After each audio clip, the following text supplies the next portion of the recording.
Hear this carefully, and I mean carefully, not the way we half listen while something else runs in the background. The way you listen when someone is telling you something that cannot be unsaid. The way you listen when you know, without being told, that these next few words are going to land somewhere important. God did not bring you to this moment to make you feel better. He brought you here to keep you. There is a difference, and it matters more right now than you realize. Comfort settles you where you are. Preservation moves you to where you're going. And where you're going requires that certain things about you stay intact. Stay protected. Stay untouched by what's been reaching for you lately. Because here is what nobody tells you about transition. The most dangerous moment in any breakthrough is not the beginning. It's not even the middle. It's the threshold, the final stretch just before the shift. Because that is precisely where one unguarded moment can cost you months of quiet obedience.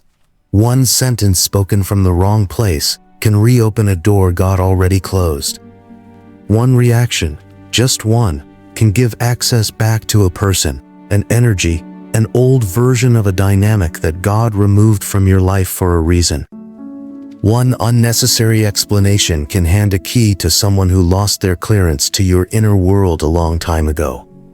God stopped you before any of that could happen, not to silence you, not because your voice doesn't matter, but because your next level matters, and He was not going to let a single unprotected moment become the thing that delayed it. So let's talk about what you've actually been feeling, not the surface version, not the edited answer you give when someone asks if you're okay, the real one. Your thoughts have felt crowded lately, like there's too much running at once, and none of it is resolving, just cycling. Your patience has been stretched to places it hasn't been stretched in a long time.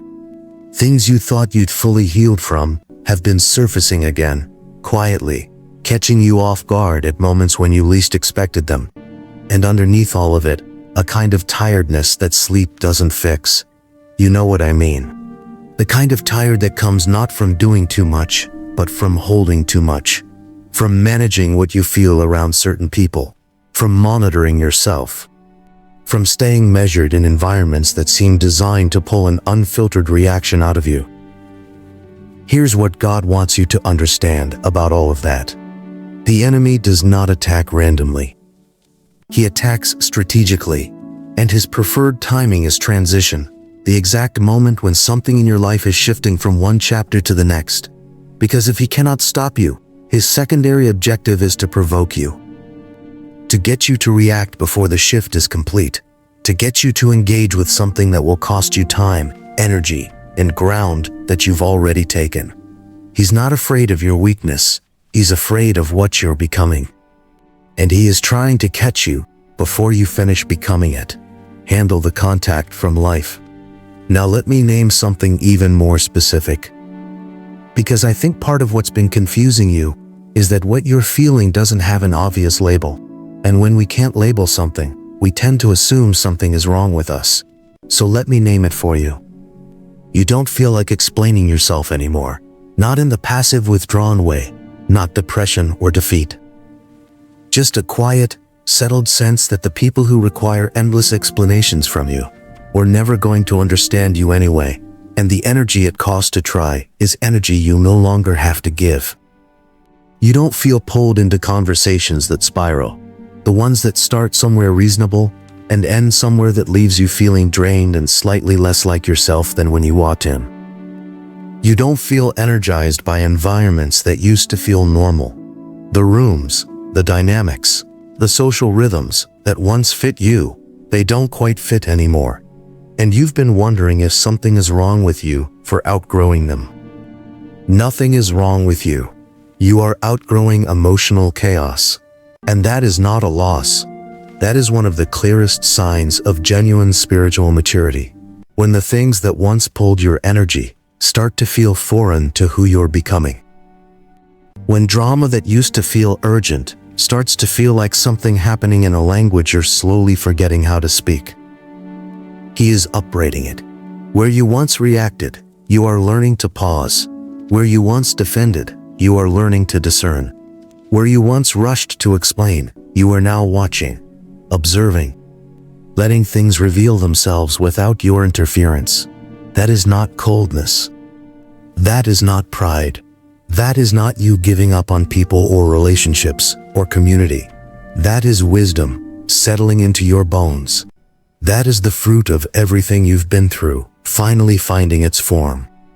That is what it looks like when a person stops being shaped by their circumstances and starts carrying enough internal weight to shape the circumstances around them instead.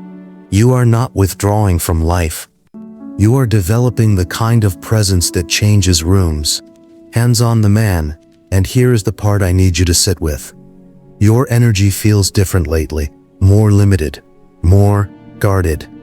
Like you've become instinctively protective of it in a way you weren't before, pulling back from certain people, certain conversations, certain invitations, without always being able to explain why.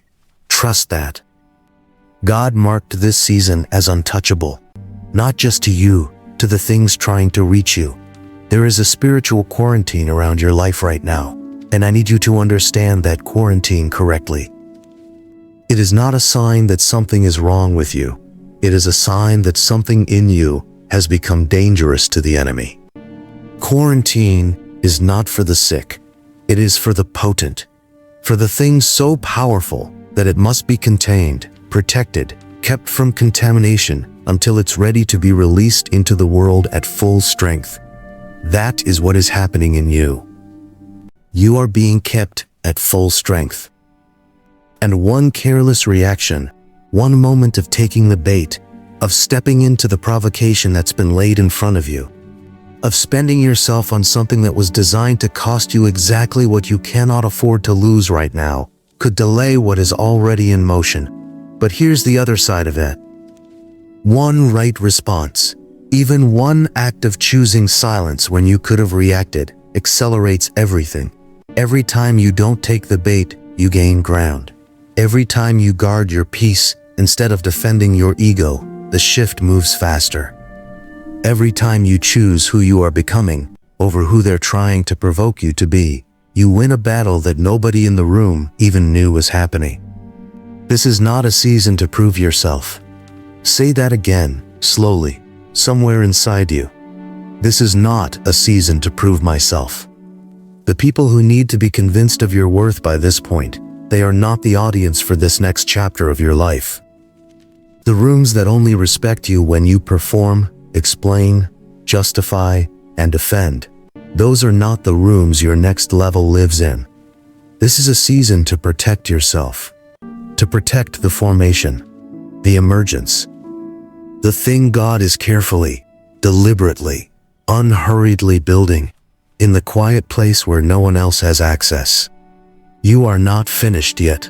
You are not even close to finished. And the best of what you carry has not yet been seen, not by the world, not fully even by yourself. Guard it. Protect the becoming. The proving season is behind you. What's ahead doesn't require your defense. It only requires your arrival. If this reached a real place in you today, come to the comments and write, "I am guarding what God is building." Say it as a decision, not a wish. If you know someone who's in this exact place right now, exhausted by the noise, confused by what they're feeling, wondering if something is wrong with them for growing, send this to them. You might be the reason they finally stop explaining themselves to rooms that were never meant to understand them. Subscribe if you haven't. What God is saying in this season is not a single message, it is a conversation. And He is not finished speaking to where you are. If these words have met you somewhere real today, if you're leaving this video with more clarity than you came in with, more permission to protect your peace, more language for what you've been quietly carrying, and if you feel led to support the ministry that makes these words possible, I invite you to give. Whatever feels right, whatever comes from a place of overflow rather than obligation.